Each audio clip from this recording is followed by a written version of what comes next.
To the Glenorchy Planning Authority meeting, and today's date is the 13th of 2024.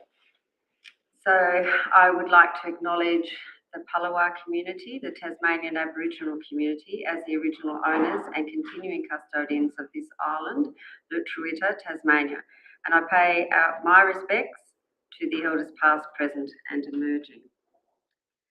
Now, we have, as we do with all planning meetings, we have a Planning Authority declaration, and the Glenorchy Planning Authority intends to act as a planning authority under the Land Use Planning and Approvals Act of 1993.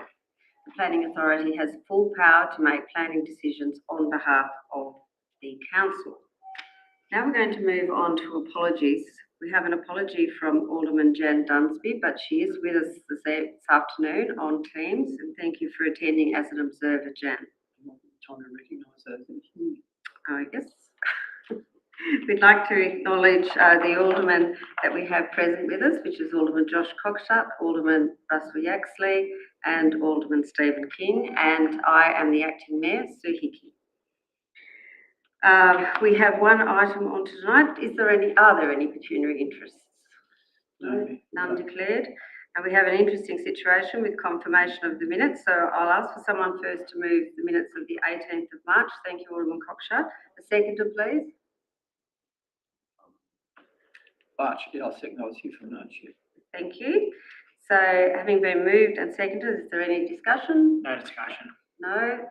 All of that opinion, raise your hand. Thank you, they're carried. Now, the minutes of the 15th of April 2024, who would like to move that? You? No, I was here for March. I wasn't here for April. Right. You were here for April, did you, Josh? Yes. Could you move them, please? I'll move them, yeah. Thank you, and I can second them. Any discussion? No? Okay, if you're in agreement, please raise your hand. Carried unanimously. And now, the item for discussion. We must note too that there's a little disclosure here that no decision has been made in this application. The planning officers present assessment and recommendation and then answer any questions of the alderman. And the chairperson, that's being me, invites the applicant and any interested parties to have their say by addressing the meeting. Speakers will be limited to 5 minutes. So the item we have before us is item 5, which is proposed use and development of multiple dwellings, 9 in total, including works and infrastructure at 3A Aquila Street, Glenorchy, 15/245 Tolosa Street, Glenorchy, and 6 Merton Street, Glenorchy. And I believe our coordinator of the planning service, Trevor Bonner, will address the meeting. Boheim. Yes. Yes, Boheim, I'll get there. Thank you. Thank you, Madam Chair. Just before we proceed with the presentation on this application that the Planning Officer, Sylvia Jeffries, will do in a minute, I just wanted to raise or mention a couple of things in relation to this application. They're a little bit different to some others that we've dealt with previously. This application is for 9 multiple dwellings on what is a future lot rather than the lot that currently exists. So in other words, the subdivision has been approved to approve the land on which this development is occurring, but the lots have not yet been created. That's no big deal at all. That's just that, and that has been accommodated in the assessment of the application. The other thing I wanted to mention is that when this application was assessed, there were 2 outstanding matters that hadn't been resolved, and those matters were in relation to waste collection and stormwater management. And what has occurred in this instance here is that the applicant has requested that we assess the application based on the information that we have at hand, rather than seeking to obtain further information to inform our assessment. And that's in relation to waste collection and stormwater. Now, just discussing those 2 matters very briefly, with waste collection, we're actually, in the recommendation here, we're not recommending approval of what has been proposed in the application. What had been proposed in the application was that each unit was to have its own individual bin service, which would mean for 9 units there would be a total of 27 bins. servicing this development. And that these bins would be collected from the footpath adjoining the 40-metre long driveway that extends from Aquila Street to the development proper. And that in order for waste to be collected from that footpath, waste vehicles would need to reverse up the driveway to empty those bins. And that occurs because waste vehicles cannot actually turn around on this site.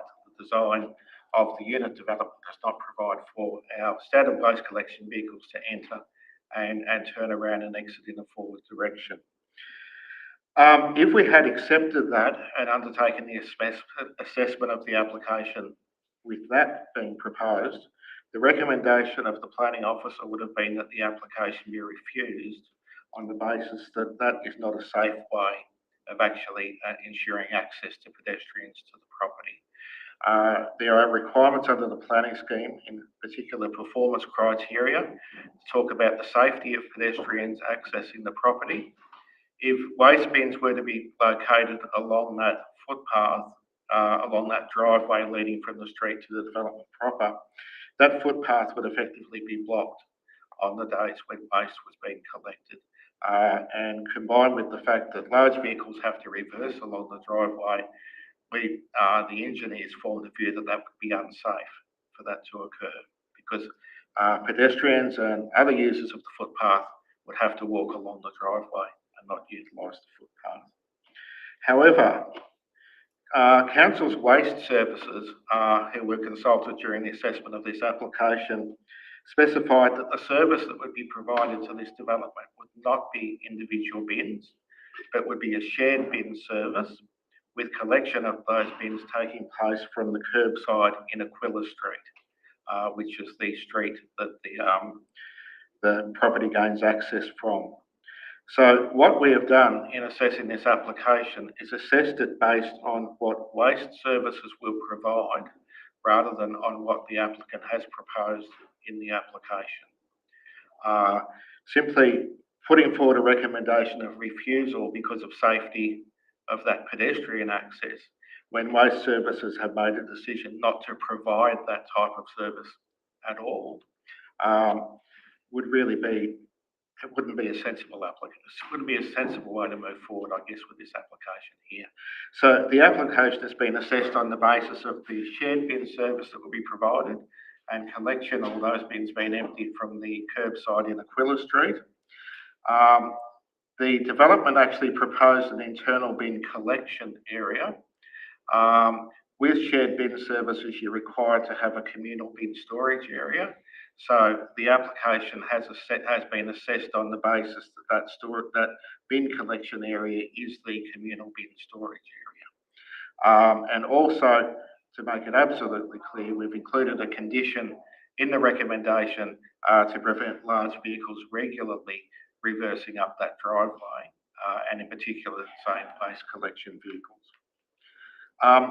The second matter is that in relation to stormwater management, as Aldermen councillors will be aware, there's no stormwater management code within our planning scheme, and we manage stormwater assessment under the Urban Drainage Act by issuing a general manager consent.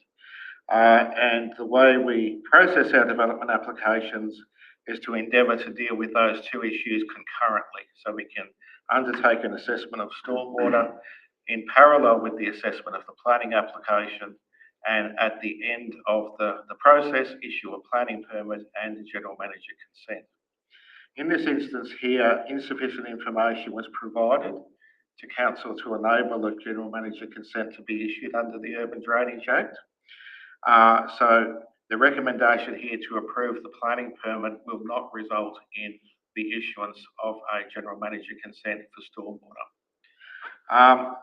But the implications of that are that some aspects of the stormwater design that are provided, that were shown in the information provided, may not be able to be supported when that general manager consent is assessed and issued. So in order to progress this development, the proponent will still need to provide the information to enable the GM consent to be issued under the Urban Drainage Act. And the issue is that in assessing this planning permit application, we have not properly considered the stormwater management aspects of the development in an integrated way, which is how we would normally do things. The risk is that the permit that is issued may require amendment, or they may need to obtain a new permit in order for the development to proceed if changes to the development are required as a result of the assessment of stormwater management. So, are there any questions in relation to either of those? Are we jumping the gun here a bit, or should we be waiting for stormwater, the general manager's approval? The applicant has indicated they're not willing to provide us with the information required to do that assessment. Ever? Or just at this time? It hasn't happened. It's happened very rarely. I was going to say, this has been unusual to me. I've been doing this for a long time. Yeah. And, so we're approving, if we approve something, not approve, if we approve this today. Yep. It'd be subject to these things still. What the normal process is that we run is that when an application is lodged, we ask for specific information on stormwater management. Yeah. So that we have enough information so we can issue a stormwater management approval, which is the general manager consent that's issued under the Urban Drainage Act. Got all that. In this instance here, the applicant has elected not to provide us with that amount of information or the information we need to issue that permit, issue that consent. So therefore, we're required to assess the planning permit application without properly considering the stormwater management aspects of the development. Right, okay. Yes. So I'll just go through the Alderman first, if that's okay. Alderman Yaxley? So will it be a condition in the recommendation that must happen prior to the subdivision going ahead? No, there won't be a condition. There's an advice note that we're proposing to include that sets out what's happened and the implications of that. The issue will arise because this is a unit development. The issue will arise when they make application for building approval. That in order to issue a building approval, all other relevant permits must have been issued, and because there's no general manager consent for stormwater management, they won't be able to get a building approval, and they'll have to then satisfy the requirements of council to issue a general manager consent.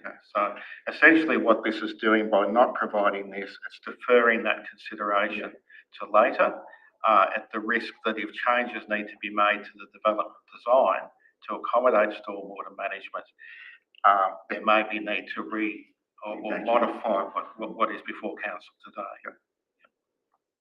Thank you. Alderman Cockshott? So we're saying the developer wouldn't provide it, or they won't do it at all, or what's the go there? The developer provided certain information on stormwater management, but not all of the information that was requested. Yeah. And we were basically given an instruction to assess and determine the application based on the information that we had at that point in time. And we go back to the developer saying we're missing this certain criteria. If you can get back to us, we can assess it fully, or? Look, I believe that was understood. That I believe it's been a deliberate decision not to provide that information and not obtain the general manager consent at this stage. But I'm certain if the applicant or the consultants wish to speak, they may speak further. I was just another question, just regarding a timeline. So if it is approved, is there a specific timeline for them to then come back with that information? Or I guess it's really up to whether the building permit goes through, but is there a time limit? No, there's no time limit at all. The permit that's issued today, if it's issued today, would be a valid permit and all of the normal timeframes would apply. However, the developer would need to be aware that this is a matter that will still need to be addressed and factor that into their timeframes of lodging building applications and the time that will be involved to do that assessment. Yeah. So they need to factor that in themselves. So if a building application was to come in without a GM consent being issued, that wouldn't be able to be dealt with until that had been done. Yes. So just to clarify, if I may, just on this final point, and I know, so say coming back to you later, Trevor, All we're doing today, if we go ahead, is approving what's before us and allowing the fact that it ain't complete from a building perspective, or you know, there's a lot more water to run under the bridge yet, or down the stormwater drain, or whatever it might be. That's it. Yeah, look, what's been put forward today is quite appropriate. You're assessing a planning permit application against the relevant provisions of the planning scheme.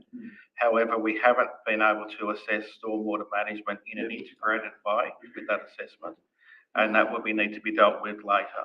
It's just unusual. You wouldn't get the complete package. And, Yes, no, but anyway, fair enough. Away we go. that's fine.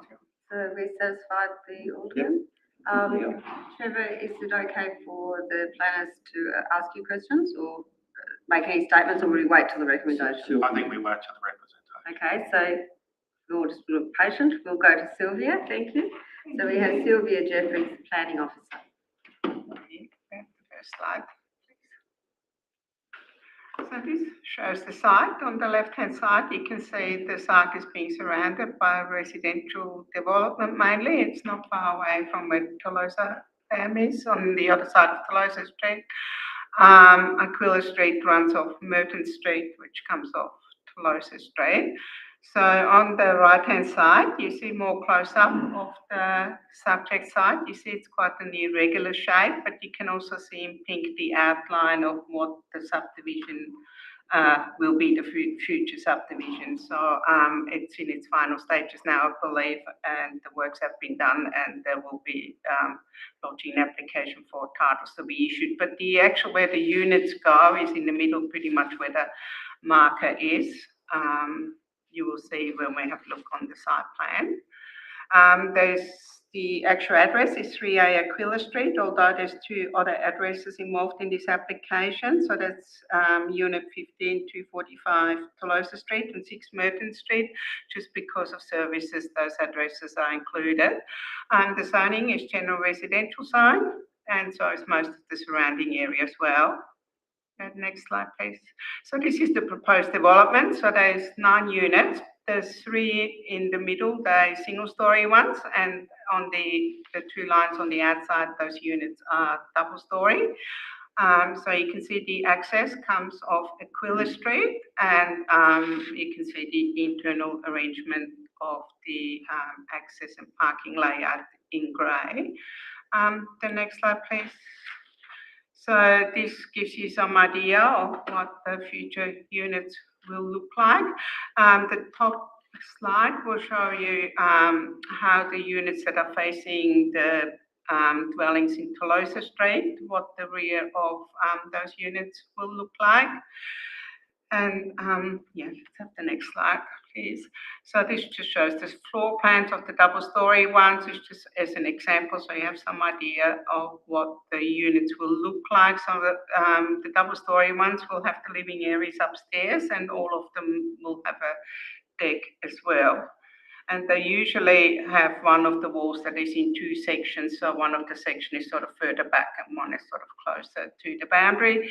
So these are photographs of the site. This one on the left-hand side is of Merton Street. You can see the new fence has already been put up. So this is not where the units will go, but that is part of the lot. On the right-hand side, you can see Aquila Street, and where the arrow is, that's where the access is to the proposed development. So the accessway has been constructed as part of the subdivision, and you can see there's a footpath there. That's the footpath that was earlier mentioned in terms of the garbage bins going on there. On the right-hand side, that's sort of a picture of the site. Next slide, please. So on the left-hand side, we have 2 houses that are have raised some issues with the setbacks to the proposed development. Those houses are in Tolosa Street. On the right-hand side, there are, there's 3 units shown, but only 2 of them will be next to the proposed development on the northeastern side. There were no issues raised there. This again is part of the site. So we've got 251 Tolosa Street on the left-hand side and 245 Tolosa Street on the right-hand side. That's close to the northern corner of the proposed development. Next slide, please. So we have got 9 discretions, but I'll be only addressing the building envelope on the privacy because they were the issues that the representatives most cared about. Next slide, please. So the application causes discretions in regards to the setback on 3 sides of the development, on the northeast, northwest, and on the southwestern side. Usually part of the assessment is whether or not there be unreasonable overshadowing. So that's why I have included the shadow diagrams on one of the slides. So there's only really one house that will be affected by shadows, which will be on the southwestern boundary, and however, the shadows will be sort of gone past by about 1:30, and it's only the side of the house that will be affected. The house is a heritage listed house on a large property, and they have quite a reasonable amount of private outdoor space on both sides of the house, so that wouldn't be affected unreasonably by overshadowing.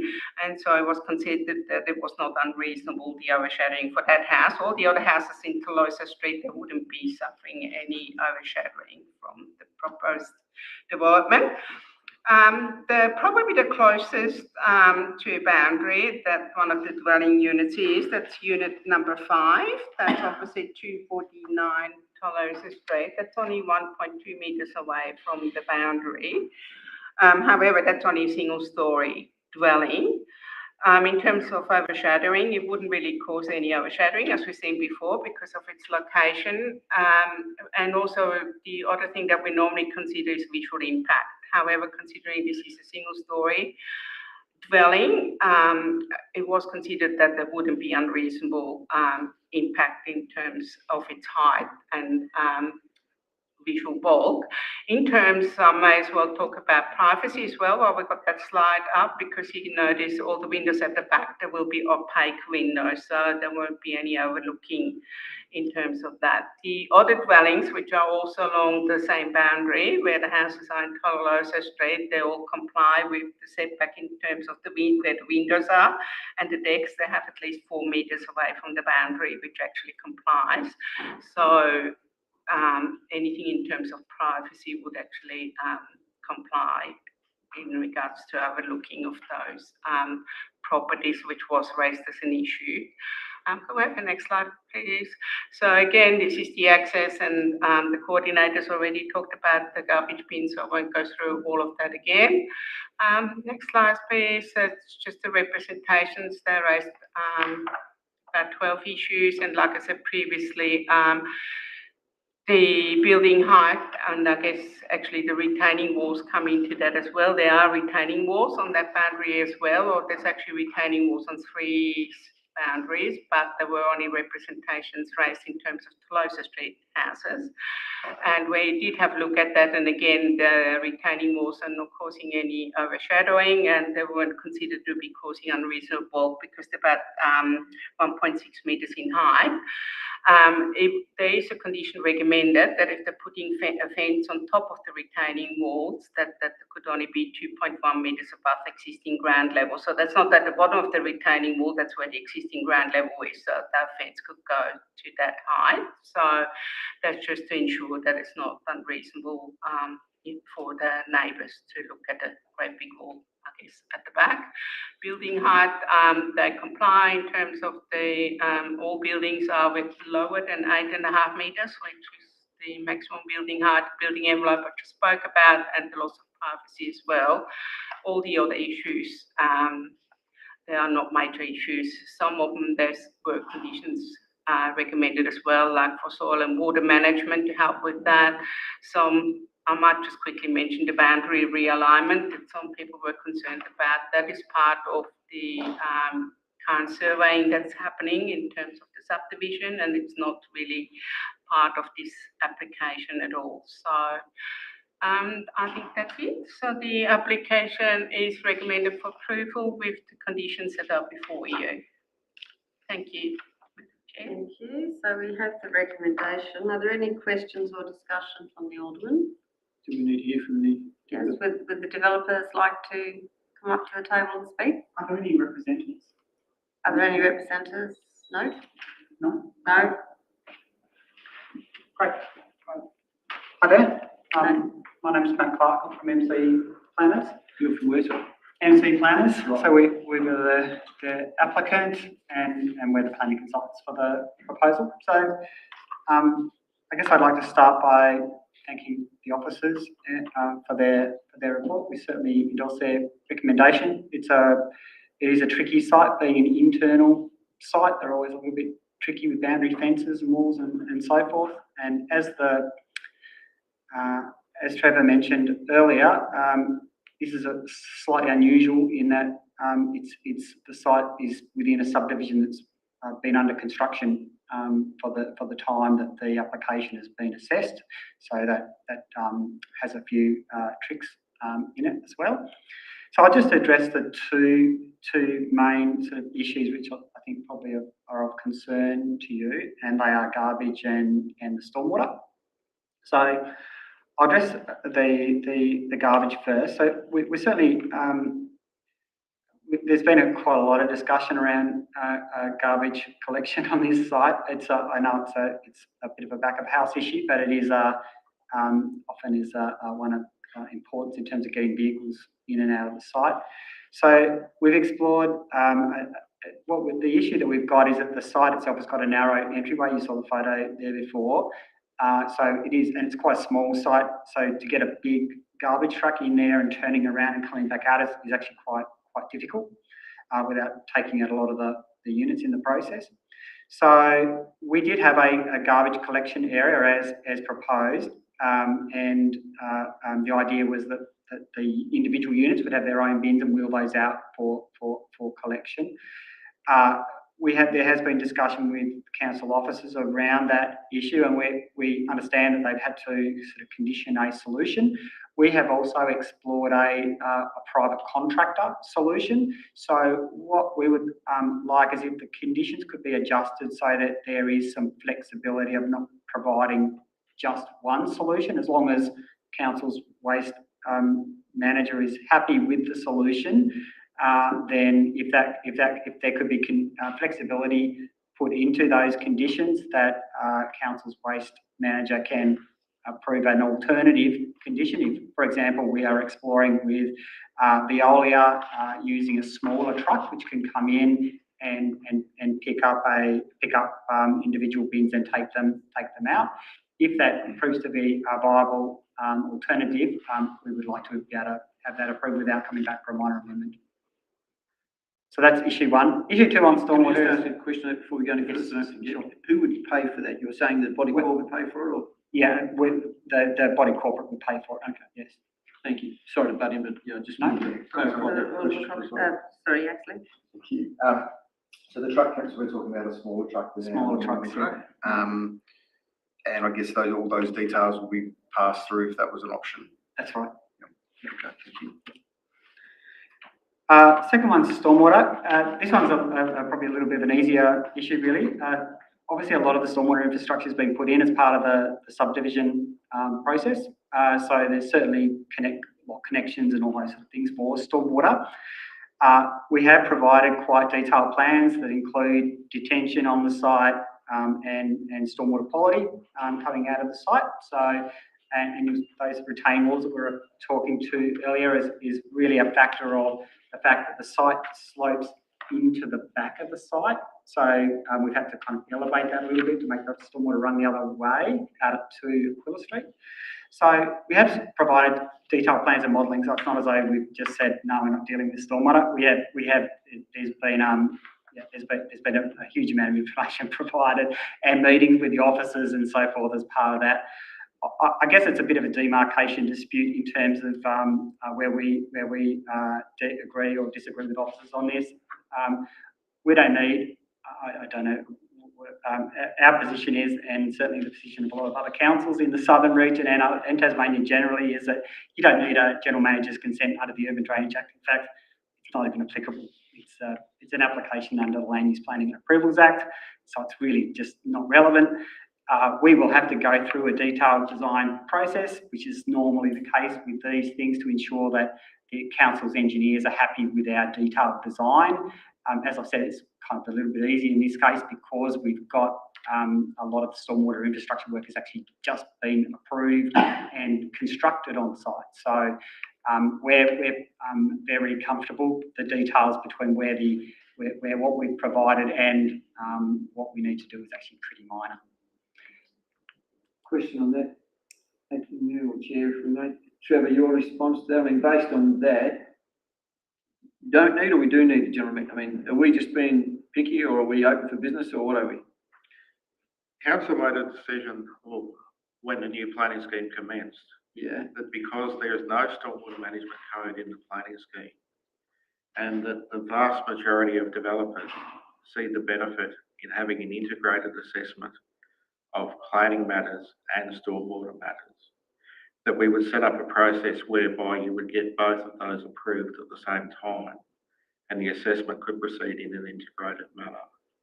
I'd say with the 1,000 or so applications we've assessed since the new scheme came in, I can count on one hand the number of developers who've chosen not to take up that opportunity That's what I thought. to actually obtain the general manager's consent and have the assessment done as part of that. The general manager, I don't disagree with the applicant's point that they provided a lot of information on stormwater. However, the information that's been provided has not deemed to be adequate by our stormwater engineers and our development engineers, and we're not satisfied with the proposal that's in there. We cannot assess stormwater under the planning permit application. As it stands. As it stands. Yeah. And we do that through the issuing the general manager's consent to doing that assessment concurrently, so we can deal with those matters together. So where we're at the moment, yes, we do have information on how they're proposing to service this development with stormwater, and particularly in the internal design. Our engineers are not satisfied with that design at present. So the buck stops, sorry, the buck stops with us. Yeah, anyway, that's fine. Just a question related to that. What's the, regarding the general manager's consent, what's the issue? Why can't you provide it? Why aren't you willing to go through the hoops that we're asking you to go Well, through? we've jumped through quite a number of hoops to try and get the engineers across the line in terms of the design, but it was burning a lot of the proponents' money trying to satisfy the engineers, and this is not a problem that's limited to Glenorchy, but there's this big drag of engineering detailed design being pulled into the planning process, and the whole reason that stormwater was taken out of the state planning scheme was because of that problem. And what's effectively happened, and I have to say Glenorchy is only one of the only councils in the metropolitan area in the southern region that's taking the approach that it is around the Urban Drainage Act, is effectively trying to backdoor the state planning scheme policy by trying to drag stormwater into the planning process. It's meant to be dealt with all these things in terms of the stormwater. I agree that it needs to be considered in a broad sense with respect to planning, but it's as Trevor said, it's not under the planning scheme, and it was done for good reason, because that can be accommodated in the detailed design process. And that's what we've said, is that we're not. It's pointless to go back and forth with the engineers trying to resolve detailed design solutions when the only outcome of it is a condition on the permit that says that we have to provide detailed plans to the council engineer for detailed design approval anyway. Does that make sense? So, if I may, so we're asking for what we're asking for is the information. You're telling me that we're asking for, that we've had thousands that come through and do the detail and get the point, like for you to go through that process, whereas you're saying other councils don't do that. What my concern is that I'm prepared to listen to and to take our team's advice on this, because it's vitally important that we get things done right. Where we note, I note in the reading that it's, in terms of the flood mitigation and things like that, where it's important that we get that right. Stormwater is critical in our area, so it's important that we get those details right. So I'm happy to listen to and understand the reasons why we're having to get this done first. I appreciate that they've not done in other councils, but we're here dealing with Glenorchy, and if this is the way that we do it, then I'm happy to back the planning, the team on that, and listen to that advice. I appreciate that the funds, in terms of the back and forth with, we want this, we want that, and the conjecture between all that, I can understand, and you're not wanting to, but it just raises flags for me, so it makes it a concern. So that's all I've got to say. Can I ask a question? Is it my understanding that you can't put a shovel in the ground until you've done this assessment, or the assessment's been approved on the stormwater? That's correct. That is correct. The detailed design, that's correct. Yes, so at some stage, this can't proceed until you've both agreed on a solution, an acceptable solution. That's correct. And much of the infrastructure required for stormwater has already been constructed. That's probably why we're a little bit shorter on this one than perhaps others, where there needs to be a number of things resolved. But in this case, we're dealing with a lot of stuff that's already in the ground. So it's already been built and signed off.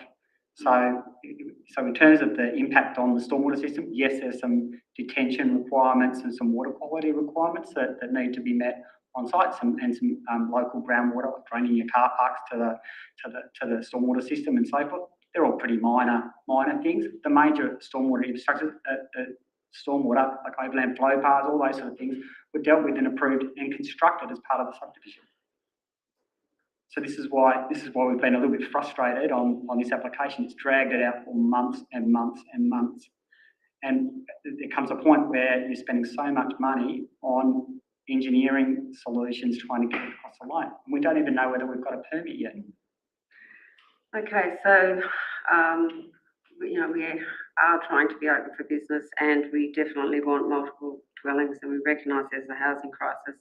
I can understand the reserve around the table, and certainly from the officers, to break with a tradition. We have been a fairly conservative council, as you'd appreciate, in a lot of things, but that's for good reason. We want the best of designs and outcomes. So is there any further questions to be asked by the Alderman? Just one question, Peter. If this is voted for, are we confident that we have a solution that will be happy on both sides? Are you confident that we can get to it? What I guess I don't want to see is a development that sits there for the next 10 years undeveloped, where it could be. So I'm just trying to alleviate that. Is it possible to come to an agreement of some sort? Do you see light at the end of the tunnel? Through the chair, I think, yeah, there is a solution here. I think it's just a longer path to go down to get to that solution, because our practice is to assess the planning aspects of an applicant of the development and the stormwater application aspects in an integrated fashion. So if issues arise, the risk is really to the developer in this instance here, not to council. If the design that's been approved today, if it proves that can't be, the stormwater required to service that, and we're not talking about the services, the infrastructure that's been provided to service the lot, which is what's being provided as the subdivision. It's the actual internal design of the stormwater to drain the development, to drain the parking areas, to ensure it gets in to an appropriate part and to the appropriate connection. So it's what's happening within the site rather than external to the site, and particularly questions about the location of detention and things like that. Now, we don't require detailed design drawings, but we require concept design and appropriate calculations at that stage. So the risk is really to the developer that this permit can be issued here today, can be approved today and be issued. They could come along and they will need to get their stormwater approval. That could all work out to be fine, and they can act on their permit if they've got their GM consent, and they can proceed getting building applications. The risk is really in assessing the stormwater within the site, that we find that what's being proposed is something that we're unable to support and it needs to be changed, and that then flows onto a change in what's being approved today. That's the real risk that arises, and I think it's the desire to avoid that risk is why most of the developers, or the vast majority, prefer to have these matters dealt with in an integrated fashion rather than separate. You satisfied with Thank that? you, thank you. Any other alderman got any questions? No? Any questions from our officers? No? Would you like any further contribution? No, that's fine, thank you. Okay.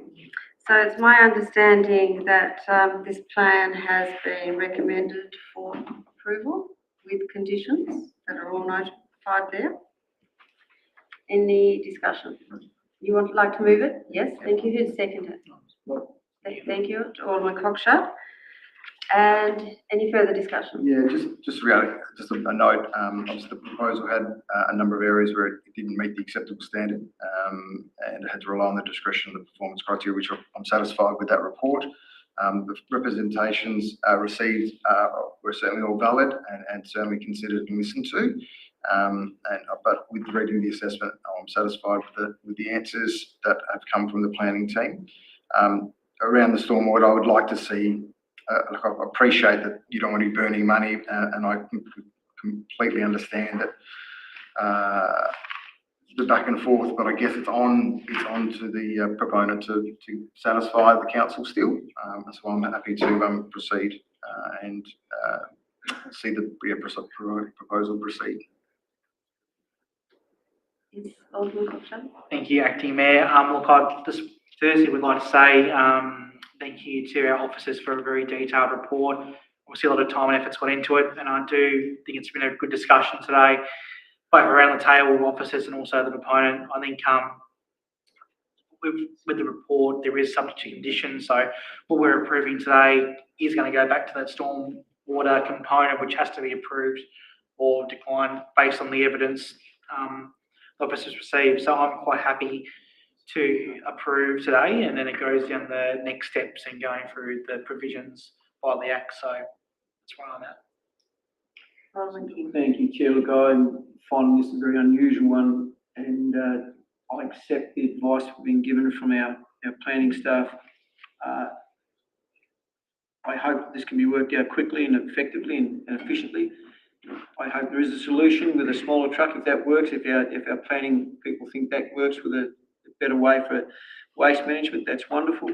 Stormwater wise, as previously been suggested, I just hope that can be sorted out sooner than later, and that we can move on with this, because we definitely want to be open for business. We definitely want progress where appropriate, and we don't pretend to be the gurus of all this. These guys are, but we read these, and we've been given detailed reports, and really grateful for the reports being given, and I think that's where we're at. So, yep. And my commentary would be that I'm actually kind of impressed because I think as we try to encourage more built up areas with higher density, and we've been left with this planning scheme that the government's been working on for over a decade and still hasn't got right, and it's clearly got issues between what a council is expected to do and what a developer might need to do in the interest of getting a development up. I think, rather than blaming it on councils, and yes, we might look at our practices and procedures, but this is a way around to get something started and a commitment for more houses into Glenorchy, which I'm really pleased to see. As the officers have told us, the risk is still borne by the developer and planners. So I'm happy and satisfied with that. And just because it's different and let's call it novel, I always think there's different ways to eat a pie sometimes, and this is obviously something new for us. And I'm glad that the officers and the proponents have been able to work together to at least get to this point, and I trust that it will be resolved to the satisfaction of everyone involved. But I am disappointed to see that this planning scheme is still a wicked problem for lots of councils. Okay, so if there's no further discussion, back to the mover. No. Okay. All those in favour, this is to approve the plan, raise your hands. That's unanimous. Or approve it subject to conditions. There you go. And now back to the planners to give any. And the planners, yes. Would you like to give us some feedback? Well, less so feedback, but rather fact, I suppose, that the proposal has been approved. The applicant and any representatives have a right of appeal, which they may lodge with the council in the statutory timeframes.